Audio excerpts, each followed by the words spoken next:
カットのアンバサダーの方が来ていただいているので、その方にちょっとインタビューをしていこうかなと思います。Could you introduce for us about you a little bit? Yeah, so my name's Tim. I'm the owner of Hutto's Barbershop and a Uppercut ambassador of close to 5 years. So when did you start the shop? Oh, from 5 years from now? My shop's been open for longer, but my ambassadorship has been 5 years. So different place? No. So I've always owned the ambassador role was a couple years after I started my shop. We've been using Uppercut about from 2018. Yep. We love that most, and then actually I like the red one. Yeah, very good. One. Yes. The hold and shine smells good, but a lot of people use matte one. Yes. In like Australia or. Yeah, so in Australia, we have a very, very broad range of styles of hair. We have everything from like your Asian style hair, your Caucasian style hair, Afro style hair. So we, being very multicultural country that we are, we have to learn all different styles of cutting. But we also use a lot of different products that cater for that style of hair as well. So also a lot of Japanese people? We do have a lot of Japanese people, Chinese, and then even, which is quite similar style hair, maybe like Indonesian. So we get a lot of different style hair from this side of the globe. But then, so we've got a lot of different style usage for Uppercut Deluxe. I see. It's fine if you know, but do you know like a background of Uppercut? Yeah, no, I do. Yeah, absolutely. Really? Yeah, so I've done quite a few educations with Steve, the owner and founder of Uppercut Deluxe. So I know the broad feature of where Uppercut aroused from, yes. In a long story short, Uppercut was started by Steve Purcell and a couple of his friends to cater for the market that was non-existent in Australia at the time. So there was a real lack of male targeted styling products. So him and his friends actually used to go to the local chemist or the supermarket and mix multiple styling agents together to create one of his own. I see. Which then snowballed into him starting his own product company. 15 plus years later, this is where we are now. So it all started essentially from a necessity that there was no male grooming products around in Australia at the time. So in a supermarket, there's a styling. There was more female targeted styling products that would work on, say, longer hair. But the style at the time was the pompadour, the slick back, the side part, all of those kind of style hair. Exactly, the classic styles hairs in male grooming was forgotten about in Australia, and that's where the gap in the market was. So they've created a product that filled that gap. That's interesting. It's pretty cool. Yeah, it is very, very interesting. Well, I want to ask you another thing. What's the working environment in Australia? It's another one where we're quite broad range. So most barbershops there will be a Tuesday through to Saturday style barbershop. Okay, Tuesday, Saturday. Most barbershops started around 10 a.m. and finish at 6 or 7 p.m. Whereas myself, I start very different hours. So we actually start cutting from 6 a.m. So we start nice and early there. So I guess my personal interaction with the Australian working environment is I do a lot longer days, I guess. So I will start 6 a.m. to 5 p.m. every day up to Tuesday through to Saturday. Oh, I see. Yeah, that's so we get the really early haircuts. Really? Like still a lot of people come. Absolutely. Like so 6, I think 7. our haircuts at 6 a.m, 7 a.m. is the most popular time. Oh. Yeah, before work.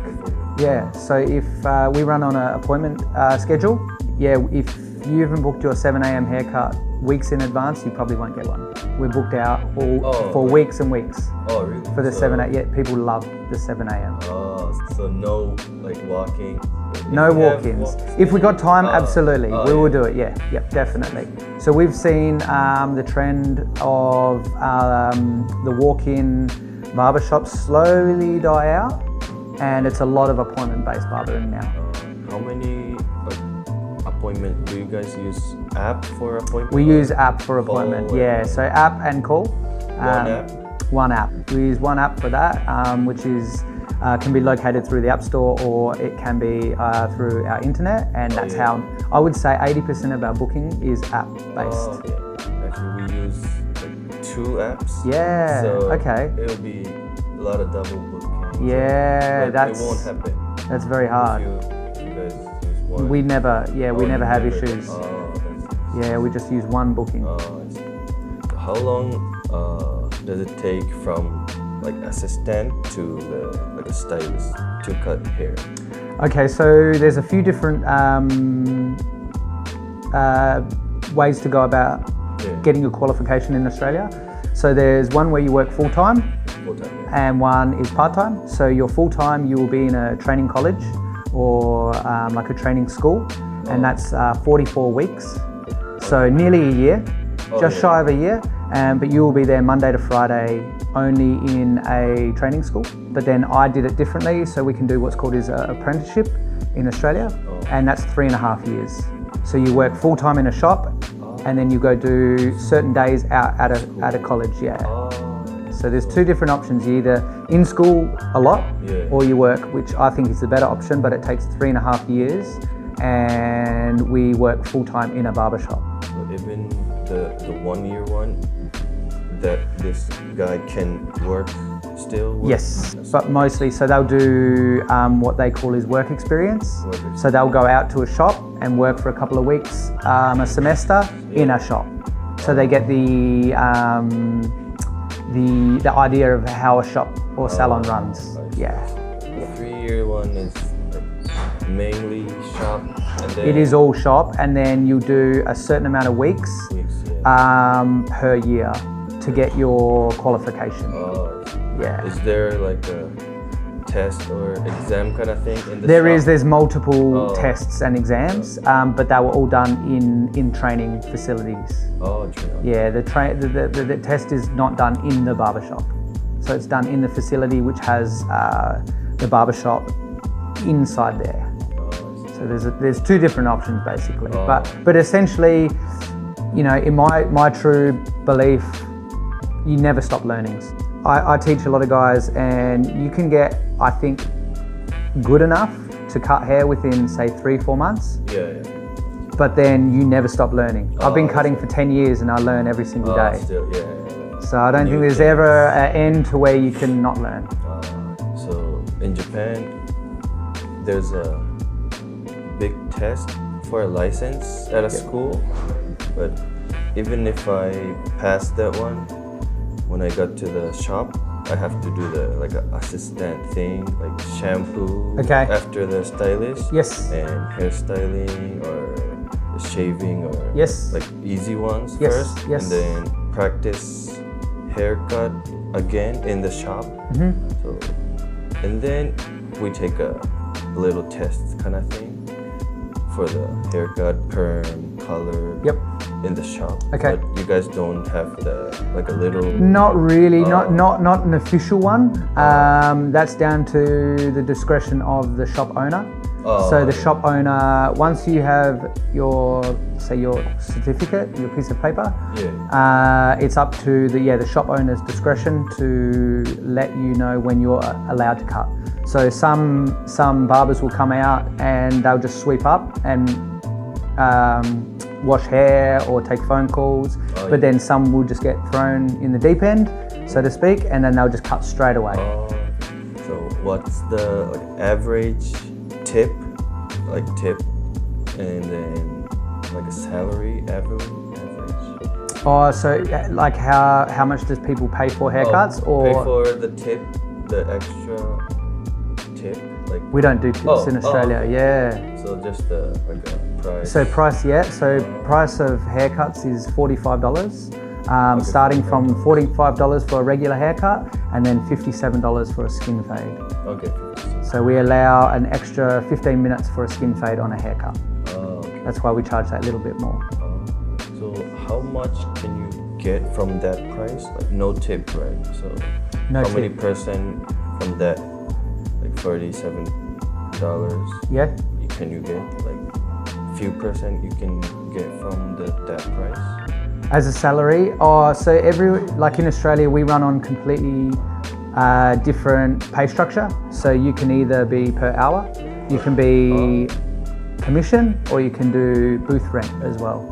So we can say, for instance, you give me $200 a day, and then you take whatever's on top.